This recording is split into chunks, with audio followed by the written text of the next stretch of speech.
හරි පුතේ 20යි 26 අවුරුද්දේ JLPT ජූලි මාස එක්සෑම් එක තියෙනවා. ඉතින් ඒක ගැන පොඩි විස්තරයක් කියන්න තමයි හදන්නේ. JLPT එක්සෑම් එක ජූලි මාසේ තියෙනවා ජූලි 5 වෙනිදා. ඉරිදා දවසක් එන්නේ. මේ එක්සෑම් එක අයදුම් කරනකොට එක්සෑම් එක ඇප්ලයි කරන්න කලින් අපි පුංචි දේවල් ටිකක් තියෙනවා ලෑස්ති කරගන්න ඕනේ.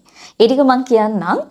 පුතේ එක්සෑම් එක ඇප්ලයි කරන්න තියෙන්නේ මාර්තු මාසේ 15 වෙනිදා ඉඳලා. 15 වෙනිදා ඉඳලා සති දෙකක වගේ කාලයක් තමයි දීලා තියෙන්නේ. නමුත් චුට්ටක් ඉක්මනින් ඇප්ලයි කරන්න. මොකද ජපානයට යන දරුවෝ ගොඩක් මේකට ඇප්ලයි කරනවා. ඒ නිසා චුට්ටක් ඉක්මනින් එක්සෑම් එක ඇප්ලයි කරන්න මාර්තු 15 ඉඳලා ඔයාලට එක්සෑම් එක ඇප්ලයි කරන්න පුළුවන්.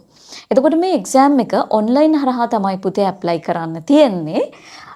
විශේෂම දෙයක් තමයි එක්සෑම් එක ඇප්ලයි කරනකොට අපිට අවශ්‍ය වෙනවා ෆොටෝ එකක් සෙන්ටිමීටර් 3-4 සයිස් එකේ MB එකට වඩා අඩු ඒක ඔයාගේ ෆෝන් එකට ගෙන්න ගන්න JPG ෆයිල් එකක් විදිහට ගෙන්න ගන්න. හරි? ඊට අමතරව අනන්‍යතාවය තහවුරු කරන්න ඔයාලගේ හැඳුනුම්පතක් එහෙමත් නැත්නම් විදේශීය ගමන් බලපත්‍රයක් එහෙමත් නැත්නම් රියදුරු බලපත්‍රය ඔය වගේ දෙයක් ඔයාගේ අනන්‍යතාවය තහවුරු කරගන්න දෙයක් එක්සෑම් එක අයදුම් කරනකොට අවශ්‍ය වෙනවා. ඒ වගේම විභාග ගාස්තු එක්සෑම් එකේ ෆී එකත් ගෙවන්න අපි සූදානම් කරගන්න අවශ්‍ය වෙනවා. ඔන්න ඔය දේවල් ටික සූදානම් කරගත්තට පස්සේ අපිට පුළුවන් මාර්තු 15 වෙනිදා සිට ඔන්ලයින් හරහා එක්සෑම් එක ඇප්ලයි කරන්න.